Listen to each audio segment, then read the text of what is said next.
Episode के start में एमा इन्हें बताती है कि इनके वॉरियर्स ने कॉन्फिडेंस खो दिया है इनके साथ ट्रेनिंग करने के बाद। टोमोई कहती है तो वो डिप्रेस्ड हैं क्योंकि हमें हरा नहीं सकते। एमा कहती है हाँ। मियो बोलती है तो हमें उनके साथ ट्रेनिंग करना बंद कर देना चाहिए कुछ टाइम के लिए। टोमोई कहती है उन्हें लगेगा हमने उन्हें छोड़ दिया। और यहाँ पे इन दोनों के बीच फिर से थोड़ी बहसबाजी होने लगती है। मिज़ुमी कहता है अब यहाँ लड़ाई मत शुरू कर देना। और फिर एमा से बोलता है मैं उन्हें खुद देखना चाहता हूँ। एमा कहती है अच्छा आइडिया है और सभी ब्रेक पे हैं। मिज़ुमी टोमोई से कहता है क्या तुम लिजर्ड मैन से बात कर लोगी। और टोमोई मियो को कहती है कि तुम जाके एल्फ से क्यों नहीं बात करती। मियो कहती है उन्हें ट्रेनिंग से रिलेटेड कोई प्रॉब्लम नहीं है। मिज़ुमी फिर कहता है एल्क स्ट्रॉन्ग है और वो कभी कभी ट्रेनिंग में पार्टिसिपेट करते हैं। वो मेडिसिन प्रोडक्शन और एल्केमी में बिजी जो रहते हैं। और मियो को फिर अपने साथ आने को कहता है। ये सुन के मियो काफी ज्यादा खुश हो जाती है। नेक्स्ट सीन में मिज़ुमी कुछ ऑक्स के पास जाता है और जाके वहाँ पे काई यूज करता है और उनकी बातें सुन रहा होता है छुप के। ये बोल रहे होते हैं कि टोमोई और मियो के साथ तो कोई प्रॉब्लम नहीं है ट्रेनिंग में, तुम उन्हें डैमेज नहीं कर सकते, लेकिन वो तुम्हें अटैक्स भी करने देते हैं। लेकिन यंग मास्टर तो वो तो डायरेक्ट अटैक करते हैं और अगर किसी तरह वो झेल भी लिया तो हवा में फेंक देते हैं। फिर कहते हैं पता नहीं लिजर्ड मैन के क्या हाल होंगे, हमें दूसरी स्पीसीज की ट्रेनिंग देखने का मौका ही नहीं मिलता। अब जाते वक्त मिज़ुमी कहता है यहाँ तो हाल जितना सोचा था उससे भी बुरा है। मियोता भी कहती है यंग मास्टर ये तो बहुत ही बढ़िया है। मिज़ुमी उसे बताता है कि इसे टोमेटो कहते हैं और उसके बारे में फिर उसे और भी चीजें बताता है। तभी टोमोई आ जाती है। मिज़ुमी उसे लिजर्ड मैन के बारे में पूछता है। वो कहती है उनका भी वही हाल है जो ऑर्क्स का है, जितना मैंने सोचा था वो उससे भी 10% वीक है। मिज़ुमी कहता है स्पीशीज आपस में कुछ इन्फो शेयर नहीं करते। एमा कहती है हाँ वो अपने स्किल्स अपने तक ही रखते हैं। मिज़ुमी कहता है ये बेटर होता अगर ये एक दूसरे के फाइटिंग स्टाइल यूज करते तो। टोमोई कहती है यंग मास्टर मेरे पास एक आइडिया है। नेक्स्ट दिन में टोमोई ने सभी स्पीशीज को बुलाया हुआ होता है और कहती है हमने तुम्हें यहाँ सबको इकट्ठा करा इसलिए जिससे तुम्हारी स्ट्रेंथ चेक कर सके हम। हर स्पीशीज के स्ट्रॉन्गेस्ट वॉरियर फाइट करेंगे और अपनी स्ट्रेंथ दिखाएंगे। अब टोमोई का छोटा वर्जन जो है ऑक्स से अगैरेस नाम के एक बंदे को बुलाती है और मिस लिजर्ड से लेडी को।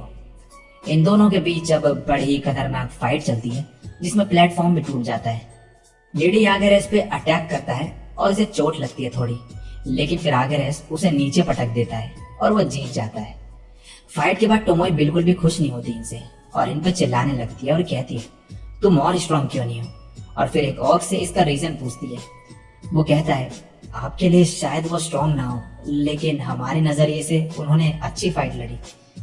टोमोई लेकिन फिर चिल्लाती है इन पे और कहती है मैं जितना चाहती हूँ तो मुझसे 10% वीक हो। मिज़ुमी कहता है टोमोई तुम ज्यादा ही गुस्सा कर रही हो, लेकिन टोमोई उसे इग्नोर करके स्पीच जारी रखती है अपनी और कहती है हमें स्ट्रॉन्ग वॉरियर चाहिए जिन पे हम निर्भर रह सके। मिज़ुमी ये देख के गुस्से में आ जाता है थोड़ा। टोमोई कहती है तुम्हारी स्ट्रेंथ मेजर नहीं करी जा सकती क्योंकि तुम हमसे लड़ रहे हो, तो अब से हर 7 दिन में हर कोई पार्टिसिपेट करेगा इंडिविजुअल मैचेस में। हम सभी की स्ट्रेंथ चेक करेंगे और सबको रैंक करेंगे। ऑक्स कहते हैं हम तो ऐसे अपनी स्किल सबको रिवील कर देंगे। टोमोई कहती है तुम इतने स्ट्रॉन्ग नहीं कि तुम्हें इसके बारे में चिंता करनी पड़े। मैचेस जीतने के बाद तुम्हारी रैंक डिसाइड होगी। जो हाई रैंक में होंगे वो वॉरियर्स बनेंगे और जो इससे मोटिवेटेड नहीं हुए हों वो वॉरियर्स बनने की होप छोड़ दे और अपने लिए कुछ और काम ढूंढे। डेमी प्लेन के लिए सिर्फ फाइटिंग की जरूरत नहीं बल्कि और भी चीजों की है। अब मिज़ुमी कहता है मैं टोमोई की बात से एग्री करता हूँ, मुझे नहीं लगता कि तुम में ज्यादा पोटेंशियल है। मैं जॉइंट ट्रेनिंग के सेशन बढ़ाने का सोच रहा हूँ। टोमोई कहती है अपनी ट्रेनिंग कंटिन्यू करो, the demi plane ranking will be coming soon. ये सुन के मिज़ुमी कहता है डेमी प्लेन रैंकिंग कितना सिंपल नाम है इतने बड़े इवेंट का। नेक्स्ट सीन में मियो और टोमोई गिल्ड में री रजिस्ट्रेशन के लिए आए हुए होते हैं। मियो का लेवल निकलता है 1500। टोमोई ये देख के चिल्लाते हुए कहती है जल्दी बताओ मेरा क्या है। ये कहती है 1340। ये सुन के टोमोई गुस्से में आ जाती है और कहती है मेरी ट्रेनिंग का क्या हुआ। ये सुन के मिज़ुमी कहता है तुम ऑलरेडी लेवल 1000 के ऊपर हो और इसके ऊपर 20 लेवल और गेन करना बहुत बड़ी बात है। इसके बाद ये लड़की इनसे रिक्वेस्ट करती है और कहती है जो टॉप एडवेंचरर था वो रिटायर हो गया और बाकी कई एडवेंचरर्स का भी इलाज चल रहा है और हमारे पास लोगों की कमी है। ये सुन के मीसूमी मन में कहता है ये तो हमारी वजह से हुआ था। ये कहती है कि हम चाहते हैं कि तुम किसी एडवेंचरर को ट्रेन करो जो लाइमलाइट की जगह ले सके। मीसूमी कहता है मैं कुछ एडवेंचरर्स को जानता हूँ जिनका लेवल 100 से ज्यादा है। ये कहती है उनमें से एक ये कर सकता है। नेक्स्ट में मीसूमी टोमोई से कहता है कि वो टोआ और उसके ग्रुप को ट्रेनिंग दे और फिर वहां से चले जाता है। टोमोई मन में कहती है इनके एटीट्यूड से ये लगता है कि टोआ कोई इनके पुराने वर्ल्ड में जान पहचान की थी। दूसरे शब्दों में कहे तो इनका कुछ अटैचमेंट है अपने पुराने वर्ल्ड से। और फिर स्माइल करते हुए कहती है ये अच्छी बात नहीं, हमें मिले ज्यादा टाइम नहीं हुआ, लेकिन मैंने जितना टाइम भी यंग मास्टर के साथ गुजारा बहुत ही बढ़िया था। मुझे उसे ट्रेन करना ही होगा जिससे वो यंग मास्टर का दिल और न दुखाए। अब टोमोई इन सबको बहुत ही खतरनाक ट्रेनिंग करवाती है और इनकी हालत खराब कर देती है ट्रेनिंग करवा करवा के, और फिर इन्हें कुछ बीस्ट के सामने लाके खड़ा कर देती है जिनका नाम होता है शैडो टेल्स। ये कहते हैं हम इन्हें नहीं हरा सकते, लेकिन टोमोई इन्हें लड़ने को कहती है। ये सब इनसे लड़ते हैं लेकिन पिटते हैं। हेजल हीलिंग मैजिक यूज कर रहा होता है इन पे, फिर भी ये कुछ नहीं कर पाते। टोमोई तभी एक बैरियर लगा देती है इन बीस्ट के आगे और इन्हें कहती है तुम ऐसे पागलों की तरह क्यों लड़ रहे हो? मैंने तुम्हें जो ट्रेनिंग दी है क्या उससे तुमने कुछ नहीं सीखा? ये कहते हैं ये बहुत सारे हैं और हम इतने स्ट्रॉन्ग नहीं। टोमोई कहती है तो तुम तीनों ने अटैक किया और एल्केमिस्ट ने हीलिंग सपोर्ट दिया, आर्चर और थीफ ने सामने से अटैक क्यों किया? लुइसा कहती है अगर मैं दूर से करती तो बाकियों को हर्ट कर देती क्योंकि मेरा निशाना इतना अच्छा नहीं। टोमोई इन्हें कहती है कि तुम्हारा तरीका सही नहीं, और फिर हेजल से कहती है तुम सिर्फ हीलिंग मैजिक ही क्यों यूज करते हो? क्या तुम वाटर और अर्थ मैजिक यूज नहीं कर सकते? हेजल कहता है मैं कर सकता हूँ लेकिन मैं हीलिंग में ही लगे रहता हूँ, मैं इसके साथ ऑफेंसिव मैजिक नहीं यूज कर सकता। टोमोई इन्हें अब एक स्ट्रेटेजी बताती है। सबसे पहले हेजल को एक जाल बिछाने को कहती है वाटर और अर्थ मैजिक यूज करके एक मडी एरिया क्रिएट करके, और लुइसा को ऐसी जगह जाने को कहती है जहां से उसे एक अच्छा व्यू मिल सके, और फिर पैरालाइजिंग पॉइजन डालने को कहती है वहां, और फिर बैरियर हटा देती है। जैसे ये बीस्ट वहां पे पैर रखते हैं पॉइजन वर्क करने लगता है, और फिर टोमोई लुइसा को उन पे अटैक करने को कहती है। वो ऐसा ही करती है और कुछ बीस्ट को हरा देती है। इसके बाद बाकी के बचे हुए उनकी बॉडी के ऊपर चढ़ते हैं और इन पे अटैक करने लगते हैं। टोमोई अब ड्वार्फ को उन पे अटैक करने को कहती है और फिर टोआ को।